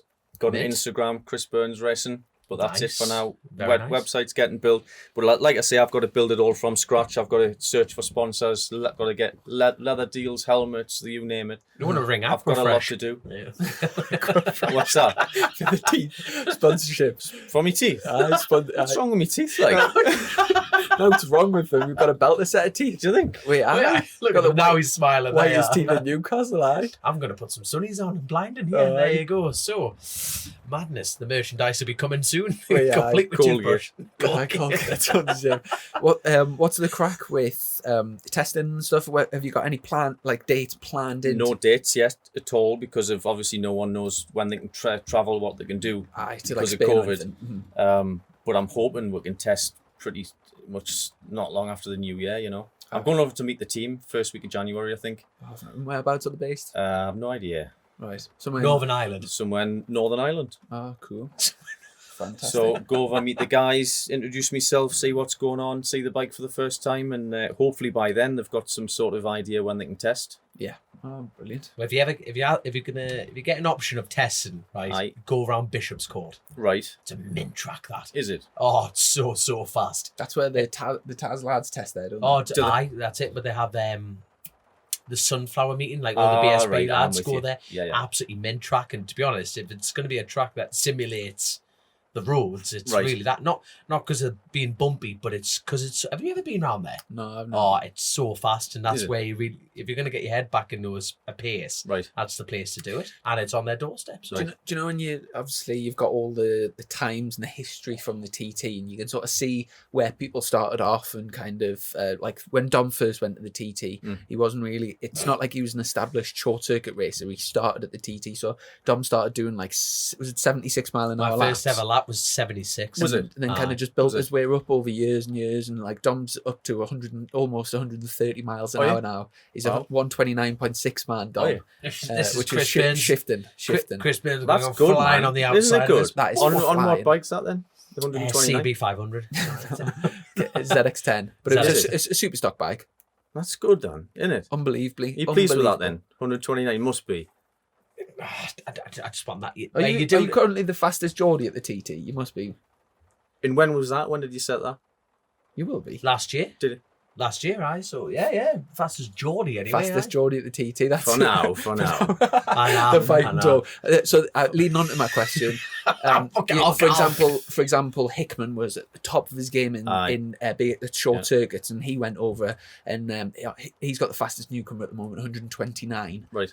But like I say, their advantage was laps. You know, laps, you see laps. how they've got a solid team that they've been with for years, and the fast at British Championship. Do you have any sort of expectations of like, well, I think I'm kind of aiming for like 118 or? Do you know what? I haven't at all. Is it just- especially no, the first good? year. Good. Is it I just a case of I going just want to learn go and- over, enjoy myself, and learn as much as I can, Yeah, and see what the pace is like. fantastic. I didn't want to put a lap time or speed on it, like. Yeah, Like I remember it was I can't remember who it was. It was Paul Jordan. He's an established TT rider, and he was telling me about when William Dunlop gave him advice. I think now if I've got this story wrong, Paul, you'll be killing me.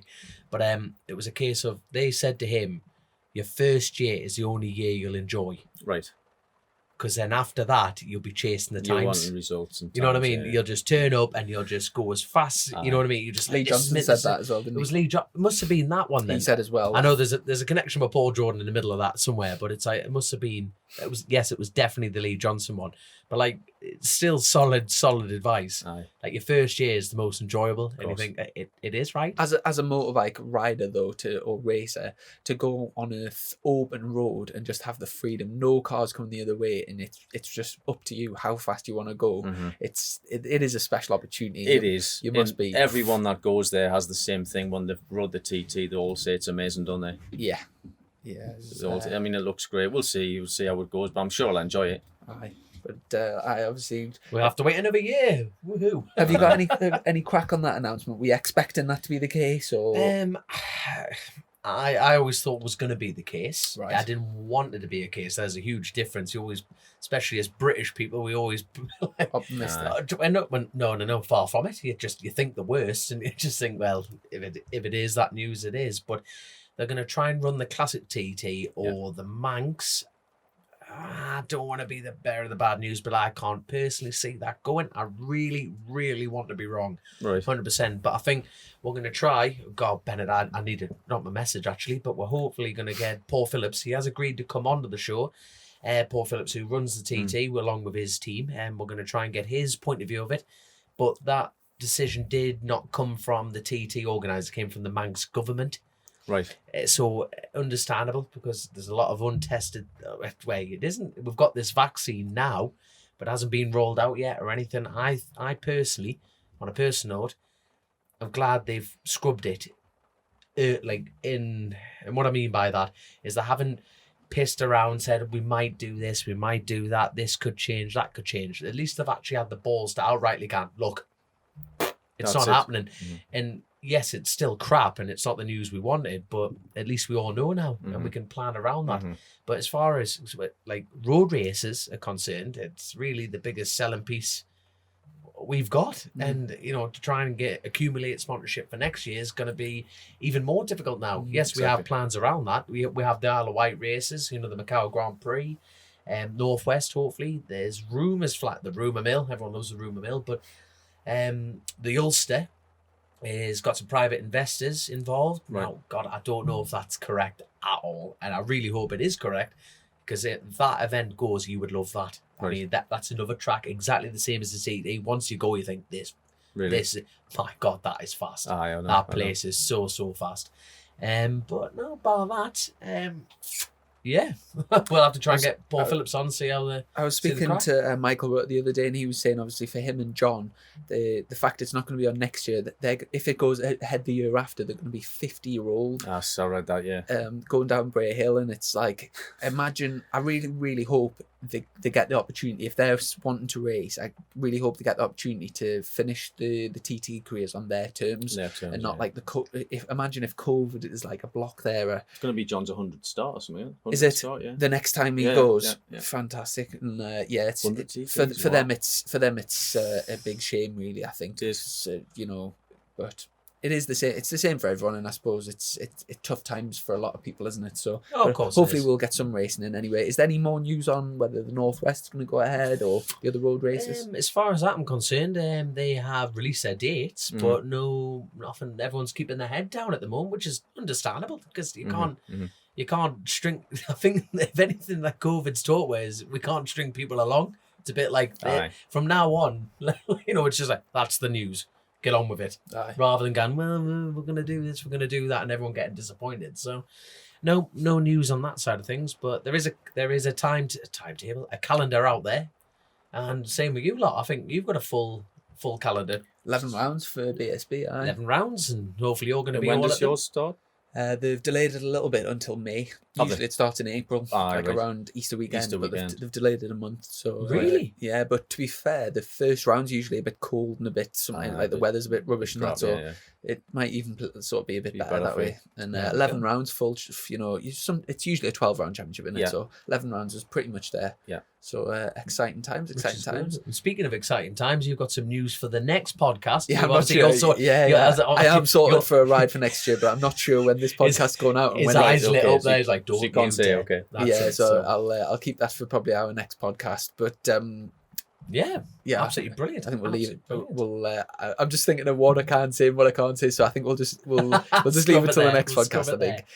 But a few other things that to tie into this podcast. We've had some new merchandise, which our merchandise gets done over in the TT.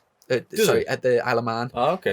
We're just not allowed to return it. A company called TT Cases. So these, they're like little tote bags. They're actually very good quality. We've just had some sent over. Oh, here comes the selling pitch here. For people watching for people watching on YouTube, so it's our logo on the front and then a lovely bag on the back, which is pretty cool. Dom, when we first started this podcast, right? Dom always, every time we would speak about someone, he would go, "Oh, he's a lovely man." And it became a catchphrase. The mad thing is, actually, he cocked it up. It was actually lovely lad. And then you just started taking the piss and saying lovely man. And it just built momentum from there. But it stopped around about 20 episodes ago. Right. But now that we're talking about it, we're reliving it. So Yeah. there we go. we've also had some Chasin Racing face masks for a while, but we've just had these made, and I think these are available to buy on the website. They come with a pouch that you take out, which is a washable, so obviously you can wear it, Aye. but you can wash this bit, so it's a proper thing for like a proper medical thing. So they're kind of good quality. They're on the website as well if you're interested. And also we did a giveaway on the last one, which we'll put out on social media. But there was 2 beautiful pictures. Do you know them 2 of you at the TT? Oh God, yes, TT pics. Yeah, sorry. So we'll there we go. We'll get stick them that out on dished the out. Thank you social very media. much. So other than your Instagram, websites getting made, anything else that you need, is you've got, are you on Facebook or out? Facebook, and I have a Facebook page now, Chris Burns. Yeah. Fantastic. Yeah. So people can get in touch on there. And other than that, just massive. Well, first of all, thanks for coming on the show. No problem. Really Thanks hope- for having us. Really hope the whole Wilson Craig thing goes swimmingly, and Yeah. you get back up to speed. And I'm looking forward to seeing you back out on track. And it'd be great. And just to ruin this very professional finish to the show, I want to know your experience of this. Was this anything you expected from Chasin the Racing? First time I've ever done one of these. What a podcast! Aye. Oh, there we go. First time, Do virgin. not let this set the bar, Mike. This is This is not the way to go. Like, this is not the normal thing. no. We're the bottom step. You can Game go from here, over. man. No, I'm telling you. Everyone loves it, man. Do you Everyone know, loves it. do you know what? We've just had our biggest month this month, almost 60,000 views. Wow. So in 28 days, which is That's not bad, eh? 60,000 people have heard you sign Exactly. some boobs. Yeah, good luck. Exactly.